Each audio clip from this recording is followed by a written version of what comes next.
3일 동안 어떻게 지내셨을까요? 네, 저 차 타고 오면서 제가 유튜브 강의 하나를 듣는데 이것도 우연이죠, 우연. 제가 별로 그 성서학, 설교학 강의 그런 거 잘 안 듣는데 이렇게 랜덤으로 링크가 하나 올라왔길래 딱 봤더니 설교에 대한 강의였어요. 그래서 그 설교의 두 가지를 이야기하더라고요. 설교의 형태가 두 개가 있다. 하나는 원고식 설교, 또 하나는 즉흥식 설교. 무엇이 더 나은가? 그래서 설교학 교수님이 그걸 갖다가 풀어가지고 그래 이제 어떻게 푸나보자. 그러면서 방금 차 타고 오면서 제가 들었는데 제가 가만히 들으면서 우리 교우들한테 죄송하더라고요. 힘드셨을 것 같은 생각이 많이 들고 저 같은 경우는 보통 원고를 많이 쓰죠. 이제 그분이 다 듣지 못했습니다. 근데 두 개 비교하는 것까지 들었는데 일단 원고식 설교가 좀 딱딱하다. 교우들과 좀 이렇게 얘기도 하고 여지를 두고 이렇게 눈도 마주치면서 해야 되는데 그러니까요. 저도 이제 그렇게 하기도 하는데 어떤 경우는 또 원고에 너무 이렇게 집중하기도 하더라고요. 그래서 참 우리 교우들에게 감사하다라는 생각이 참 많이 들었습니다. 들어주셔서 감사합니다. 예, 여러 가지 마음에 안 드실 때도 있을 텐데 저도 변해가려고 노력 중입니다. 제가 지금 수요일마다 괜찮아요. 제 나름대로 시리즈 제목을 붙여보자면 괜찮습니다 시리즈입니다. 괜찮습니다. 지금 3주째죠. 3주째. 오늘은 제목이 뭐냐면 지쳐 있어도 괜찮습니다 라는 제목입니다. 쭉 앞으로 몇 개 더 이어갈 것 같은데요. 혹시 지금 여러분의 어깨가 무겁다고 느끼시는 분들이 계신가요? 어떠신가요? 어깨가 좀 무거우신가요? 우리가 인생을 살아가다 보면 다양한 모양의 무게와 짐을 지고 가지요. 어떤 짐은요, 눈에 보입니다. 그러니까 사람을 딱 만나보면 그 사람이 참 저 사람 무겁구나. 눈에 보이는 짐이 있는 것 같아요. 복장만 봐도 또는 어떤 사람들의 그 걸어가는 모습만 보아도. 한 시인은 그래서 자신의 아버지의 삶에 대해 이렇게 노래하더라고요. 젊은 날에는 그저 묵묵히 지고 가시는 아버지의 지게만 보았습니다. 삐걱이는 소리 따라 새벽을 열고 고단한 어깨로 황혼을 닫던 그 육중한 그림자, 그 위에 실린 것이 거친 들판의 흙먼지뿐이라 고된 노동의 한숨뿐이라 여겼습니다. 내가 아버지가 되어서야 내 아이의 작은 손을 잡고 세상을 마주하고 나서야 비로소 깨닫습니다. 아버지의 지게 위에는 쌀 한 가마니보다 무거운 온 가족의 삶이 실려 있었음을, 보이지 않는 사랑의 무게와 차마 말하지 못한 희생의 깊이가 그 낡은 지게 위에 겹겹이 쌓여 있었다는 것을 말입니다. 그렇죠. 오늘 이 자리에 계신 분들도 다 저마다의 짐이 있습니다. 짐. 없는 사람이 없어요. 아마 그 짐을 벗는 날은 우리의 육신의 호흡이 끝나는 그 지점이 될 겁니다. 눈 감기 전까지도 부모된 이들은 자식들의 남겨진 삶을 어깨에 짊어지고 계시더라고요. 제가 예전엔가 한번 말씀드렸죠. 예전 교회에서 사역할 때 한 아들을 저만한 아들이 있는데 그 아들이 참 저랑 나이는 동갑인데 아직 삶을 제대로 읽어가지 못하는 상태. 근데 70이 다 된 그 어르신 혼자 남으시고 아내는 먼저 떠나시고 중환자실에 갔는데 한 이틀이면 이제 돌아가실 것 같다고 그랬는데 눈을 감지를 못하시는 거예요. 제가 가서 기도해드리면서 뭐라고 쭝얼쭝얼 거리셔서 가만히 귀를 대보았더니 그분이 자신의 아들의 이름을 계속 연거푸 말씀하시더라고요. 아들을 남겨놓고 가는 게 그 죽음 앞에서도 그에게는 자식에 대한 하나의 짐. 참 우리 인생에 이런 짐들이 많아요. 저마다. 여러분, 어른들만의 이야기일까요? 아이들을 무시해서는 안 됩니다. 아이들도 저마다 삶의 짐들이 한가득입니다. 한가득. 초등학생들조차도 아침마다 메고 가는 책가방의 무게만큼이나 때로는 버거운 학업, 또 그 아이들의 인생의 길이 어디가 보입니까? 어른인 우리도 안 보이는데, 근데 마치 부모들은 다 보이는 것 마냥 이 길이 맞네, 저 길이 맞네, 이리로 가라, 저리로 가라.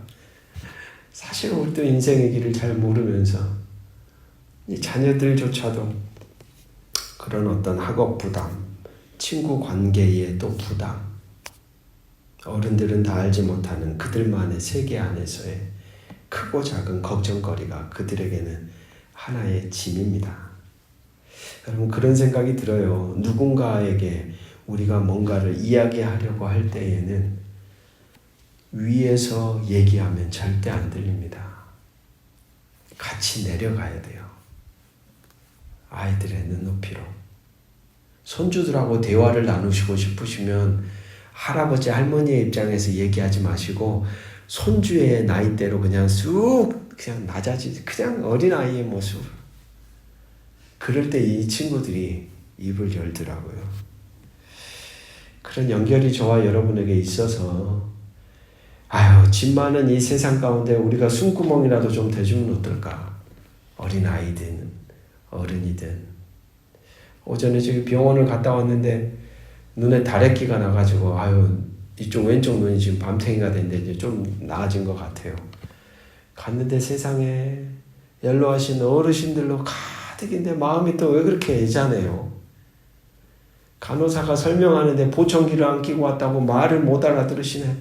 간호사는 소리를 빼락빼락 지르는데 할머니는 자꾸 어머니 소리 하시고, 제가 가가지고 어머니 제가 막 통역해드리고 막 그 계단 오르락 내리락 2층 검사실로 가야 되는데 어르신들 또 지팡이 들고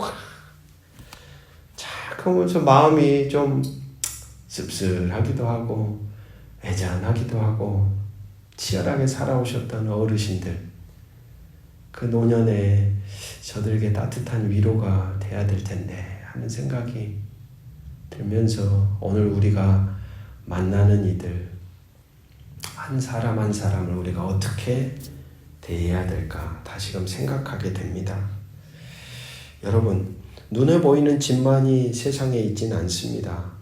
사실 우리의 인생을 더 짓누르는 것은 보이는 짐보다 보이지 않는 짐이겠죠. 소설가 박완서 작가는 한 산문에서 이런 문장을 적어 놓았어요. 마음의 무게는 저울로 잴 수 없지만 그 어떤 물리적인 무게보다 더 사람을 짓누른다. 그렇죠. 오늘 우리가 살아가는 삶이 사실 그렇습니다. 어떤 기대에 부응해야 된다는 압박감, 관계 속에 생긴 풀리지 않은 응어리, 차마 말 못할 과거의 상처, 죄책감, 자녀들에 대한 끊이지 않는 염려, 그리고 미래에 대한 막연한 불안감. 그뿐입니까? 성도로서 또는 직분자로 또 목사로 잘해야 된다라는 영적인 부담감.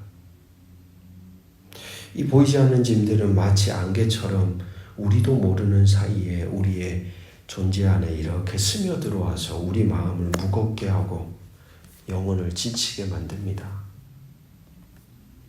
우리 역시 이렇게 보이지 않는 짐들 아래에 신음하며 홀로 버티려 애쓰다가 때때로 우리는 깊은 피로와 좌절, 절망을 경험하죠. 때로 우리는 이 모든 짐을 아무도 알아주지 않는다고 느낍니다. 다 저마다 각기 살기 바쁜 시대 같아요. 그러니까 저는 그런 생각이 들어요. 갈수록 우리의 관계는 파편화되는 시대가 될 겁니다. 관계가 다 깨진단 말이에요. 그런데 소망이 있는 게, 교회라는 곳에 소망이 있는 이유는 그 깨어지는 시대 속에서 그래도 연결되는 다리가 있어요. 그 시대가 더 악해지고 시대가 더 나와 너의 관계가, 주일 설교처럼 나와 그것의 관계가 되는 시대가 되어져 가면 갈수록 교회라고 하는 이 공동체라고 하는 자리는 더 시대의 소망이 될 수밖에 없어요. 사람들 외로워하거든요. 불안해하고 두려워하고. 근데 그 어디에도 연결이 되지 않는 거예요. 그런 생각이 자주 듭니다. 그래서 오늘도 우리가 살아가는 시대 속에 성도로서, 신앙인들로서 우리가 누군가와 연결된다는 것은 이건 어마어마한 일입니다. 엄청난 일이에요. 막 거창하게 막 엄청난 액수를 기부하고 그런 거 떠나서 나와 너 만나는 그 만남 하나가 그 사람을 숨쉬게 해요. 살게 한다는 거예요. 그런 만남이 우리가 속해 있는 이 선함교회 공동체 안에서부터, 우리의 관계 안에서부터 만나기만 해도 좋고 말하지 않아도 좋고 눈만 봐도 웃음이 나오고 그런 행복한 어떤 관계의 어떤 깊은 연결이 저와 여러분에게 있기를 주의 이름으로 축복합니다. 그럼에도 불구하고 우리가 살아가는 삶의 자리는 인간적인 연결도 희미해지고 우리의 가장 깊은 곳까지 가닿지 못해 여전히 홀로 남겨지는 듯한 그런 자리가 종종 있죠. 그러나 오늘 본문을 통하여 우리는 생각하게 됩니다. 주님이 우리의 모든 것을 보고 계시고 알고 계신다. 우리가 애써 감추려 하는 마음속에 다양한 흔적들 가려지지 않고 주님은 정확히 우리의 존재의 중심을 꿰뚫어 보고 계신다는 사실입니다. 그분은 우리의 지친 숨소리 하나, 우리가 남몰래 흘리는 눈물 한 방울까지도 외면하지 않습니다. 오히려 우리의 영혼을 향해 이런 안타까운 마음으로 속삭이시는 듯합니다. 세상에 그 무거운 짐을 홀로 짊어지고 어떻게 너는 그 길을 걸어가냐? 어서 나에게 오지 않을래? 라고 말씀하시는 것 같아요. 그래서 오늘 말씀은 이야기합니다. 수고하고 무거운 짐진 자들아 다 내게로 오라. 내가 너희를 쉬게 하리라. 우리가 오늘 깊이 묵상하려는 28절, 29절, 30절 말씀은 지쳐있는 우리를 향해 직접 건네시는 예수님의 초대장과 같습니다. 이 말씀을 가만히 보면 첫 번째 뭐라고 말씀하시냐면 수고하고 무거운 짐진 자들아. 여기서 수고한다는 것은 단순히 일하는 것을 넘어서 힘을 다해서 살았는데 내 모든 것을 다 쏟아부어 노력해서 살아왔는데 그 결과로 인해 극심하게 피곤하고 지친 상태를 보여주는 말이 수고했다는 말이에요. 마치 몹시 힘든 일을 행하고 나서 땀을 흘리며 기진맥진한 모습이죠. 우리가 삶을 살아갈 때 우리 이렇게 살지 않습니까? 인정받으려고, 무언가를 지키려고, 맡은 일을 완수하려고 우리는 끊임없이 수고합니다. 쏟아부어요. 존재를 갈아 넣어요. 발버둥 치고 버텨내고 참고 견디는 그 모든 수고 속에서 우리는 우리의 존재가 고갈되고 깊은 피로감을 느끼기 시작합니다. 그리고 또 주님은 이야기하죠. 같이 한번 선포해 볼까요? 무거운 짐진 자들아, 네. 수고하고 무거운 짐진 자들아, 어깨나 등에 감당하기 버거운 짐을 지고 있는 상태. 설명드린 것처럼 눈에 보이는 짐일 수도 있고 보이지 않는 짐일 수도 있고 저마다의 짐이 있는데 그 모든 것들이 짓누르는 거예요. 지금 상태가. 이런 수고와 무거운 짐은 우리를 짓누릅니다. 어깨를 짓누르고 마음을 짓누르고 영혼을 짓눌러 숨쉬기조차 어렵게 만들죠. 그 결과가 무엇입니까? 지쳐있는 상태가 됩니다. 바로 이 말씀은 이러한 짐에 짓눌려 수고하고 지쳐있는 상태가 솔직한 우리의 모습임을 가감없이 보여줍니다. 가감없이 보여줘요. 여러분, 우리는 착각해서는 안 돼요. 우리는 완벽한 이들이 아닙니다. 우리는 강한 자들이 아니에요. 창세기 1장 2장의 말씀으로 다시 덧을 올라가 보십시오. 우리는 뭘로 빚어졌어요? 흙으로 빚어졌어요. 무쇠로 빚어지지 않았잖아요. 흙이라는 건 뭡니까? 토기장이의 손에 의해서 흙으로 빚어졌다는 것은 사람이라는 그 존재됨 자체가 참 깨지기가 쉽구나. 부서지기 쉽구나. 인간론에 대한 명확한 정의를 내려주잖아요. 사람은 누구인가? 그러니까 사람이 누구인지를 제대로 인식하지 못하면 자기를 엄한 인간으로 채찍질하기 쉬워요. 난 절대 강해야 돼. 난 절대 눈물 흘리면 안 돼. 난 절대 무너져서는 안 돼. 나에겐 실패란 없어. 이건 인간이 아니잖아요. 근데 어느 순간 우리가 그것을 자기의 인간됨으로 정의를 내리고 확 채찍질을 하는 거예요. 여러분 기억하십시오. 우리는 완벽하고 강한 존재가 아닙니다. 짐 때문에 힘겨워하는 연약한 존재임을 인정하는 것이 진정한 쉼을 향한 첫걸음입니다. 그러기에 힘들면 뭐라 그래야 돼요? 힘들다고 얘기해야 되는 거예요. 아프면 아프다고 얘기해야 되는 거예요. 고통스러우면 고통스럽다고 얘기해야 되는 거예요. 말하지 못하는 상태 자체가 건강하지 못한 상태라고 말씀드렸었죠. 사람은 자기 자신이 누구인지를 바로 아는 것으로부터 새로운 삶이 시작됩니다. 짐 때문에 힘겨워하는 것 사람입니다. 연약한 게 사람입니다. 부서지기 쉽고 무너지기 쉬우며 언제든 그 끝을 맞이할 수 있는 존재가 또한 사람입니다. 그리고 우리의 본질적인 연약함을 있는 그대로 인정하는 것이야말로 어쩌면 우리의 삶에 비로소 숨을 제대로 숨 쉴 수 있는 숨구멍을 터주는 것과 같습니다. 오늘 여러분이 누구인지에 대한 정의를 다시 한번 내리십시오. 아, 나란 존재는 누구인가? 지친 존재, 힘들어하는 존재, 그래, 그게 사람이지. 제발 힘들어하는 자기 자신을 가리켜서 막 채찍질하며 너 왜 그렇게 정신 못 차려? 너 왜 그렇게 믿음이 없어? 너 왜 그렇게 방황을 해? 하면서 여러분을 갖다가 사지로 더 몰아가지 마세요. 그럼 숨 못 쉬고 죽습니다. 죽어.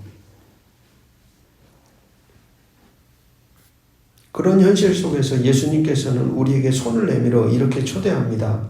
다 내게로 오라. 내가 너희를 쉬게 하리라. 다라는 단어가 나오죠. 다. 이는 수고하고 무거운 짐진 사람이라면 누구든지 어떤 종류의 짐을 지고 있든지 그 짐의 무게가 얼마나 무겁든지 상관없이 모든 이들에게 열려있는 초대장이에요. 다. 영적인 짐, 삶의 고통, 관계의 아픔, 사역의 부담, 어떤 짐이라도 괜찮습니다. 예수님은 어떤 특정 부류의 사람이나 특정 조건을 갖춘 사람만을 부르시지 않았다는 걸 우리가 복음서에서 수도 없이 보지 않으셨어요? 그 당시에 소외되고 차별당하고 무시되고 짓밟히고 사람 대접도 받지 못했던 사람들을 향하여 오히려 주님이 찾아가셨잖아요. 다예요, 다. 사람들이 그어놓은 세상의 그 어떤 분류 기준도 어떤 장벽도 주님의 이 초청 앞에서는 무의미해지는 거예요. 여러분 우리가 사람을 대할 때에도 이런 마음으로 열어놓고 대해야 돼요. 열어놓고 그 존재에 집중을 해야 된단 말이에요. 그러나 자본주의 시대를 사는 오늘 우리는 사람을 나와 너로 존재와 존재의 만남으로 보지 않고 꼭 나와 그것으로 보려고 합니다. 도구로 보려고 해요. 자기 욕망의 성취의 도구로. 며칠 전에 어떤 산업 공장에서 한 50대 여성 한 사람이 컨베이어 벨트에 끼어 들어가 죽었어요. 정말 욕이 나옵니다. 욕이. 그 여인의 부주의라고 말할 수 있습니까? 세상에 사람이 그 손가락 하나가 끼었는데 빠져나오지 못하고 밀려 들어갔어요.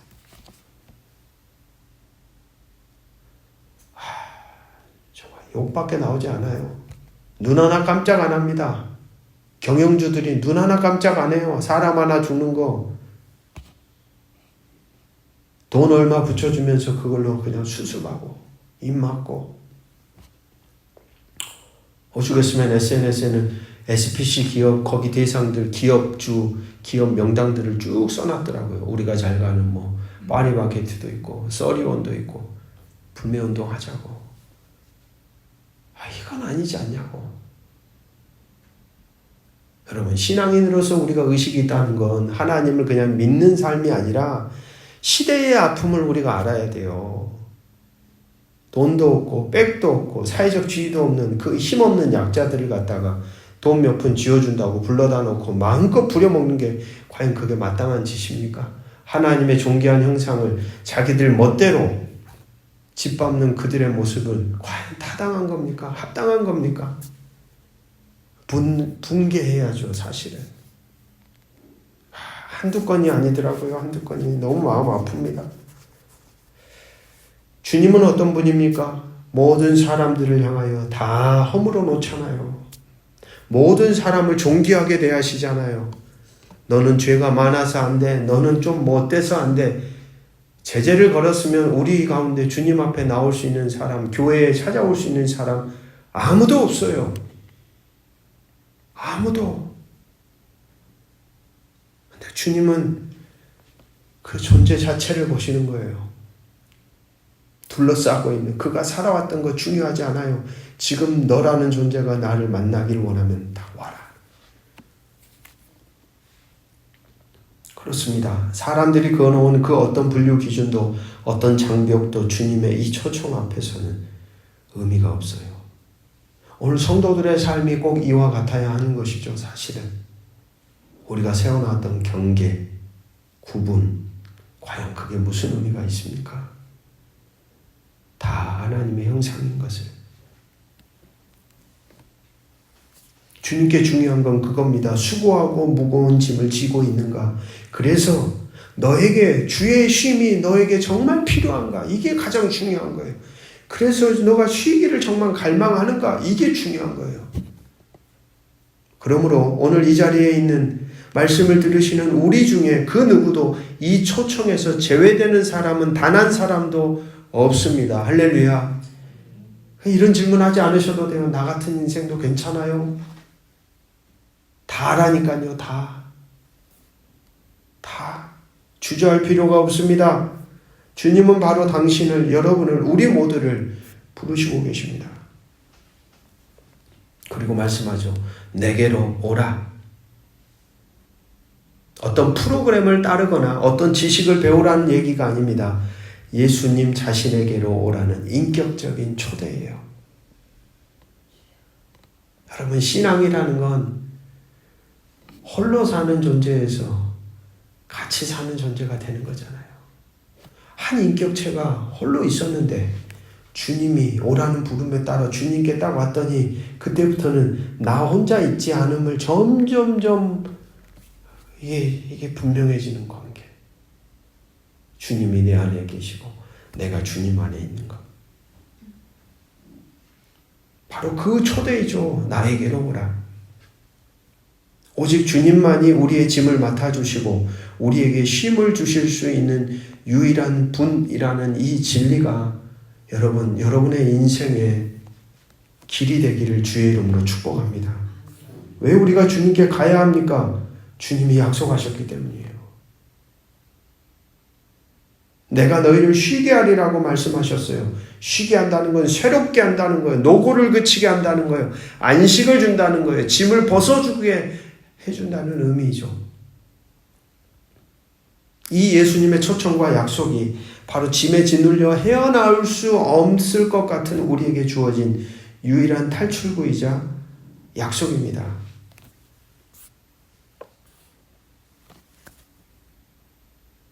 그리고 나서 이 말씀을 가만히 따라 읽어가다 보면 29절 앞에 우리는 멈춰서죠. 우리 29절 같이 한번 읽어보겠습니다. 시작.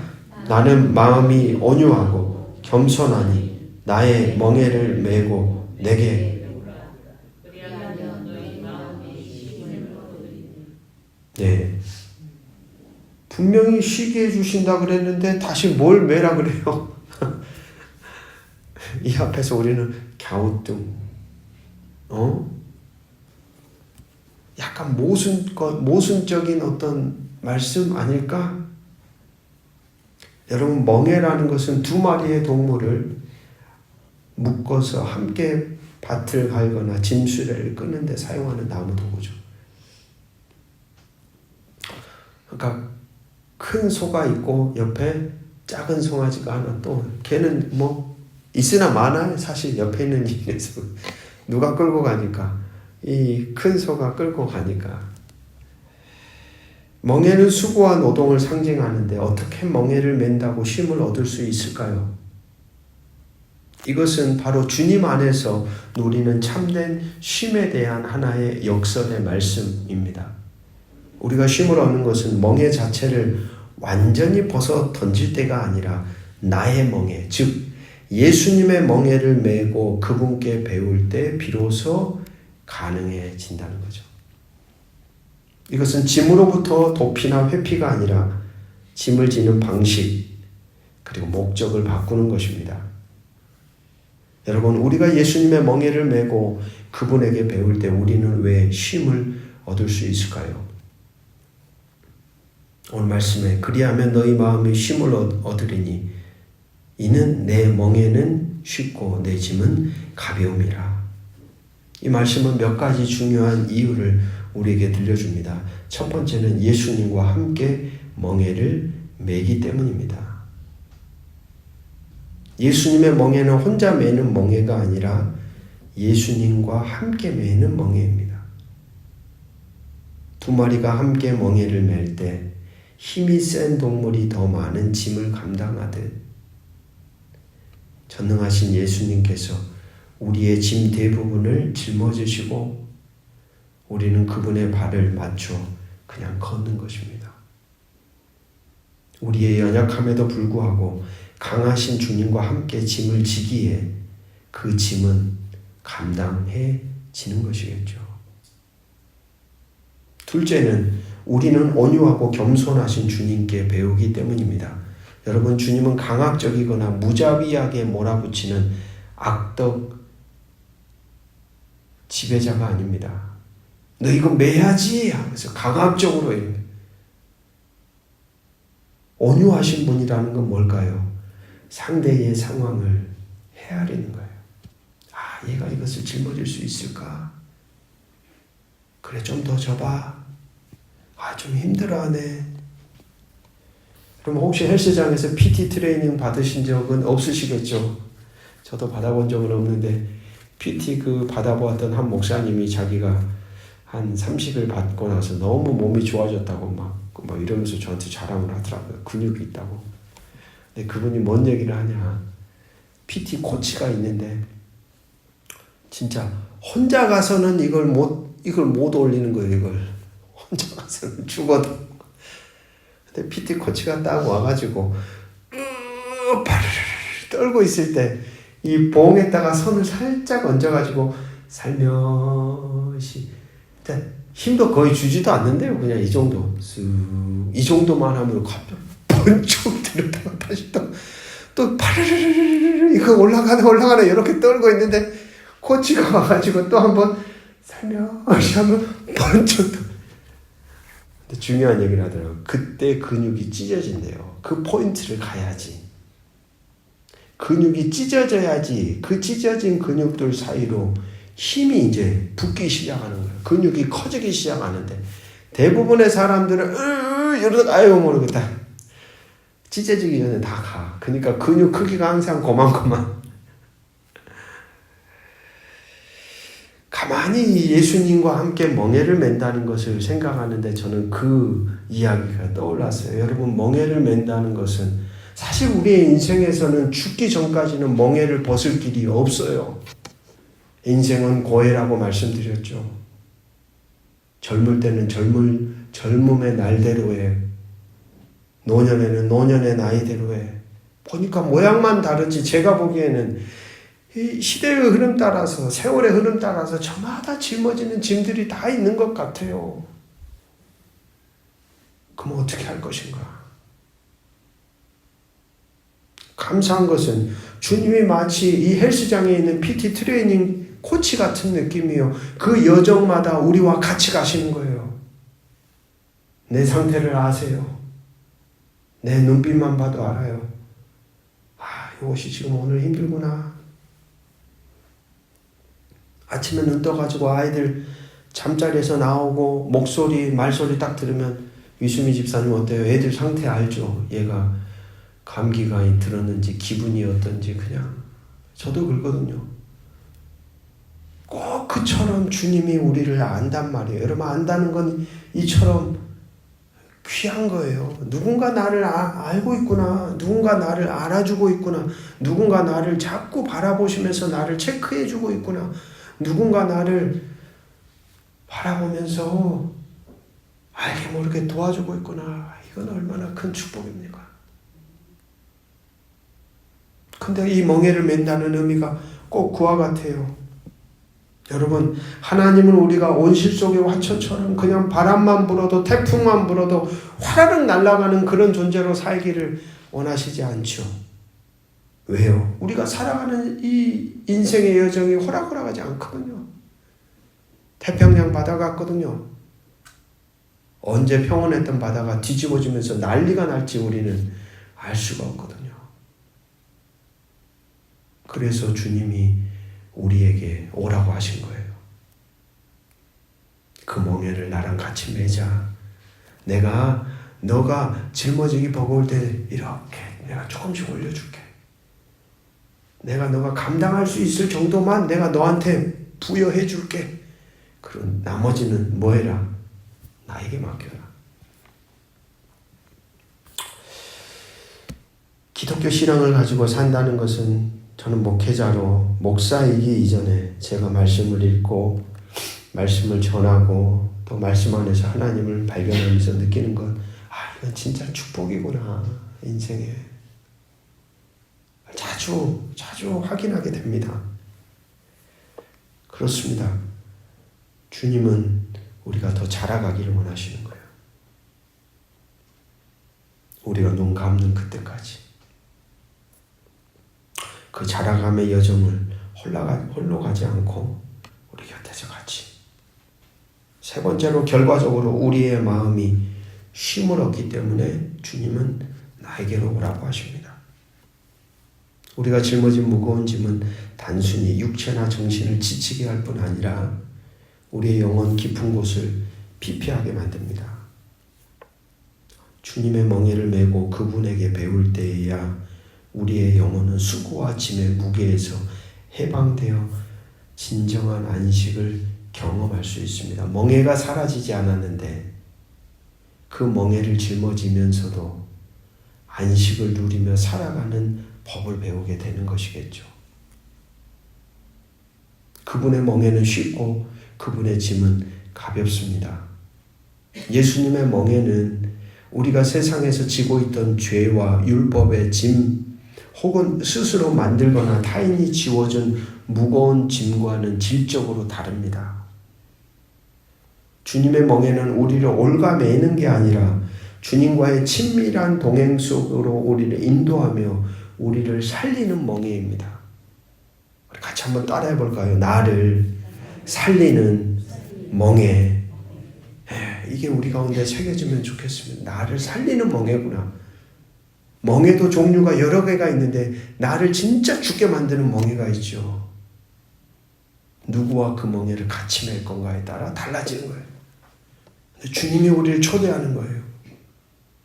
여러분의 지친 영혼이 진정한 쉼과 안식을 얻는 길은 여러분의 모든 짐을 주님께 맡기고 온유하고 겸손하신 그분과 함께 멍에를 메고 동행하며 배우는 삶 속에 있습니다.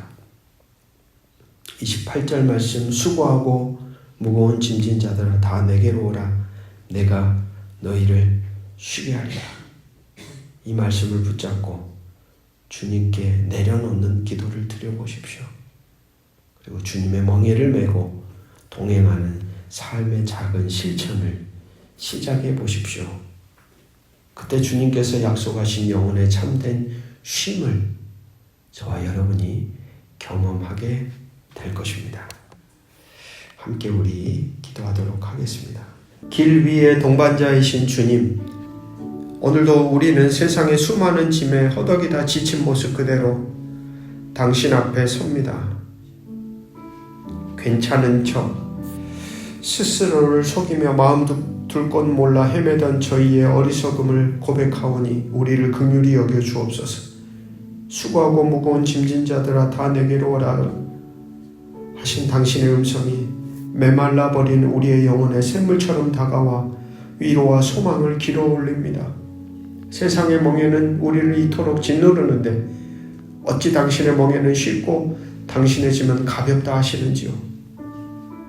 그것은 당신과 함께 지는 멍에요. 당신의 온유하고 겸손하신 마음을 배우며 걷는 길 위에 주어지는 참된 안식과 자유가 있음을 깨닫습니다. 이제 우리는 세상이 주는 무거운 갑옷을 벗고 염려와 불안의 짐을 당신의 발 앞에 내려놓으려고 하오니 받아주십시오. 기꺼이 당신의 가벼운 멍에를 메고 당신의 마음을 배우며 이 땅의 작은 예수의 길을 따르기로 결단하는 우리를 붙들어 주시옵소서. 그리하여 먼저 우리 영혼이 당신 안에 참된 쉼을 누리고 여전히 세상의 무게에 신음하는 누군가의 곁에 아픔을 어루만지는 당신의 따뜻한 손길로 주어진 삶을 이어져 살아가게 하옵소서. 이 혼탁한 세상 여정 속에서도 우리의 발걸음이 당신의 평화 안에 머물며 새 힘을 얻게 될 줄 믿습니다. 우리의 모든 삶의 자리에 당신의 은총이 강물처럼 흐르기를 간절히 기도합니다. 우리에게 참된 쉼을 주시는 주 예수 그리스도의 이름으로 간절히 기도드립니다. 아멘.